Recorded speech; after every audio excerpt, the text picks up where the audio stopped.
सो 3 साल बाद फाइनली पैसे खर्च कर ही लिए मैंने। I bought a new full frame camera and a drone from Dubai. सो कौन सा कैमरा लिया है, कितने का लिया है, यही कैमरा क्यों लिया, कोई और क्यों नहीं लिया, ड्रोन कैसे मंगाया दुबई से, all of this coming up in this video, stay tuned.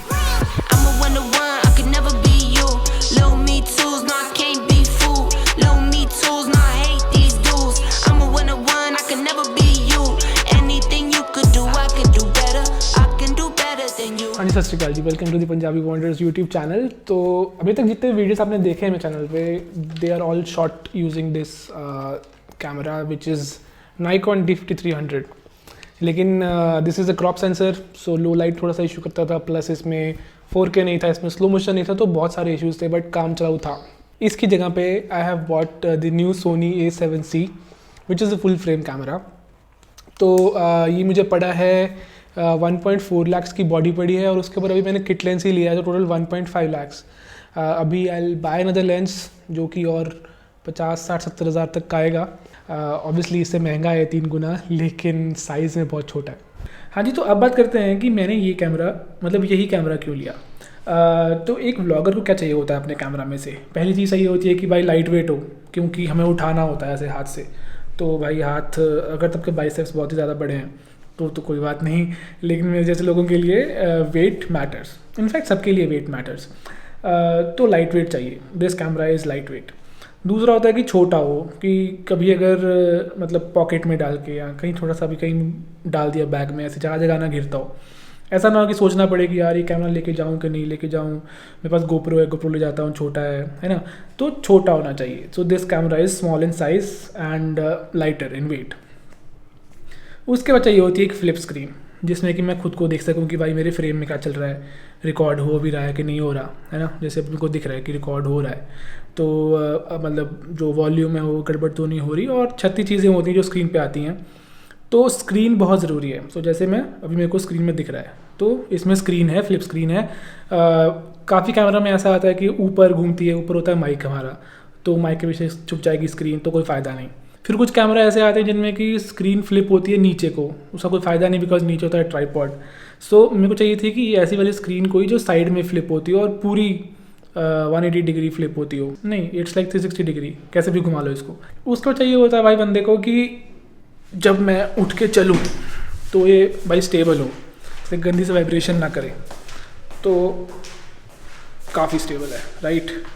कुछ भी वॉबल नहीं कर रहा, शेक नहीं है, सो स्टेबल है कैमरा। उसके बाद एक और चीज़ होती है कि जब मैंने वीडियो बनाई, अब उसका साइज़ कितना बन रहा है। जैसे हम देखा था, हमने जो कैनन R5 R6 आए थे कैमराज, उनकी भाई फाइल ऐसे बनती थी बहुत ही बड़ी बड़ी, लैपटॉप हैंग हो जाता था खोलते खोलते। तो अभी हम देखते हैं कि जो मैंने इससे पहले आपने भी क्लिप देखी थी एक, वो थी 2 मिनट की। सो 2 मिनट की, अच्छा यार एक में ये चीज़ है, मैं दिखाता हूँ आपको। और को ये 2 फोल्डर बन जाते हैं इसमें, DCIM और प्राइवेट। तो फोटो आती है इसमें और वीडियो आती है प्राइवेट, और इसमें 4-5 फोल्डरों में अंदर जा के कहीं पे जाके हमारी वीडियो पड़ी होती है। 1 GB की दिखा रहा है, ठीक है। सो आई गेस डिसेंट है। रुको भाई, जूम हो गया, मुझे वापस जाने दो दूर थोड़ा सा। हाँ अब ठीक है। सो 2 मिनट 2.5 मिनट की वीडियो 1 GB की है, क्वाइट ओके, ठीक है। क्वालिटी भी है हमारे पास, इतनी बड़ी बड़ी फाइल्स भी नहीं है। थोड़ा सा स्ट्रक्चर अजीब सा है सोनी का, ऐसे फोल्डर के अंदर जा के ढूंढनी पड़ती हैं, बट ठीक है, इतना तो I can write a script, I am software engineer, so वो तो कोई बात नहीं। तो ये सब चीज़ें थी कि सोनी A7C के क्या क्या फ़ायदे हैं, क्यों Sony A7C is one of the best vlogging camera अभी आजकल के टाइम में। लेकिन ऐसे ही कैमरास और भी बहुत सारे आते हैं, जैसे कि Fuji X-T4 आता है, कैनन R5 R6 आते हैं। जो कैनन R5 R6 तो वो तो चलो ऊपर ही हो गए, प्लस उनमें इश्यूज़ थे ये वाले कि फाइल्स बहुत बड़ी बनती थी। तो हमें चाहिए होता है कि भाई फाइल फटाफट बनाई, like for YouTubers and all that, कि भाई डाली इधर, फटाफट एडिट करा और काम ख़त्म करे। बड़ी बड़ी फाइलें नहीं, वो नहीं हो पाएगा, तो उनको छोड़ देते हैं। एक तो वो महंगे भी बहुत हैं, कैनन R6C 2 लाख की बॉडी है अकेली, तो उनको छोड़ देते हैं। उसके बाद आते हैं हम Fuji X-T4, जो कि इस प्राइस रेंज में आता है। तो Fuji X-T4 जो है ऑलमोस्ट इतने का ही पड़ता मेरे को, लेकिन वो रहता है क्रॉप सेंसर, ठीक है। और ये मुझे फुल फ्रेम मिल रहा था। अब फुल फ्रेम और क्रॉप सेंसर में क्या होता है कि जो सेंसर साइज़ होता है कैमरा का, फुल फ्रेम में because it's a bigger sensor तो ज़्यादा लाइट अंदर आएगी, सो लो लाइट में इट हेल्प्स अ लॉट। और भी फ़ायदे होते हैं बहुत सारे। कुछ लोग बोलते हैं नहीं क्रॉप सेंसर अच्छा है, कुछ लोग बोलते हैं फुल फ्रेम अच्छा है, एनीवेज वो अलग टॉपिक है एक। तो Fuji X-T4 मैंने इसलिए नहीं लिया। प्लस कश्मीर ट्रिप पे परम लेके आया था अपना Fuji X-T4, उस पर उसने 10-24 लेंस लगाया था। और whenever he use to walk and vlog तो it use to like wobble, गंदा साइड्स पे एजेस पे ऐसे गंदा सा। अभी इसमें हम फिर से चेक करते हैं एक बार, ये देखिए कुछ भी वॉबल नहीं कर रहा, साइडें बिल्कुल स्टेबल हैं। तो X-T4 में मुझे ये था कि यार मैं पैसे भी खर्चूँ और फिर मुझे गंदी सी वॉबली फुटेज मिले, मेरा मन भी ख़राब होता रहे देख देख के।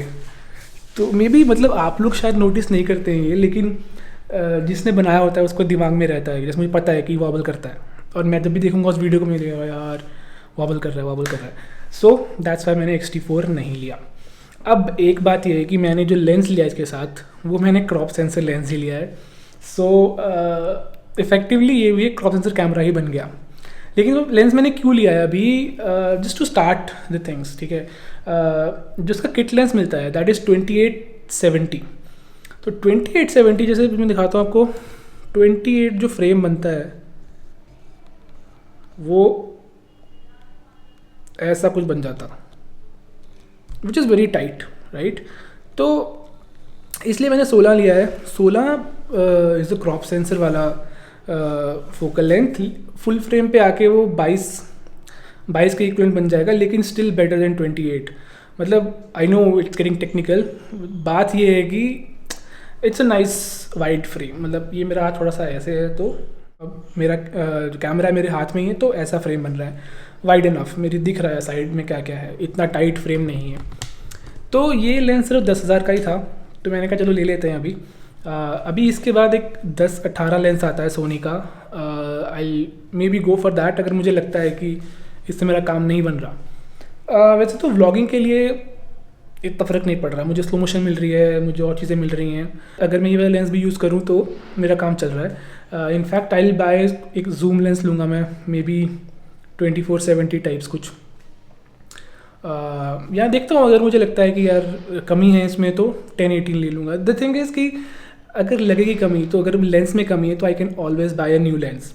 अगर मैं बॉडी ही ले लूँगा क्रॉप सेंसर की, तो मैं उसमें क्या ही कर लूँगा, कुछ भी कर लूँगा तो वो क्रॉप सेंसर ही रहेगा। सो दैट्स वाई मैंने ये वाला कैमरा लिया। Alright, so coming to the drone, मैंने लिया है DJI Mavic Air 2, this one.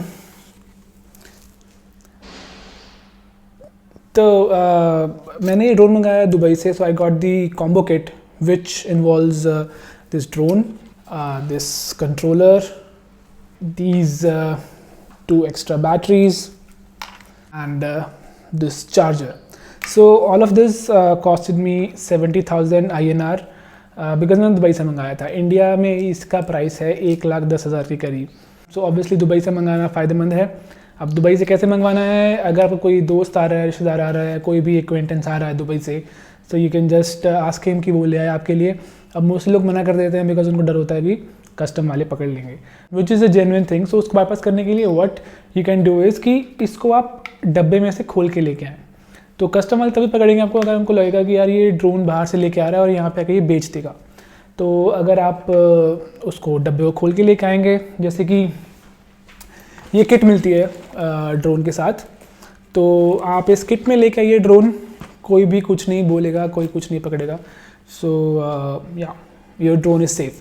सो अब बात आती है कि मैंने ये ड्रोन लिया क्यों है, because it's smaller in size. मेरे पास इससे पहले DJI Mavic Pro था, so this one is smaller in size and lighter. So मेरी ओवरऑल किट इस कैमरे के साथ और इस ड्रोन के साथ काफ़ी लाइट हो जाएगी। एंड मतलब अभी DJI FPV भी आ गया है नया ड्रोन। सो ऑब्वियसली आपके दिमाग में डाउट होगा कि if you want to buy a drone in this year what should it be, like Mavic लें या फिर FPV लें या फिर दोनों का बीच क्या चीज़ आ गई है DJI FPV, वो लें।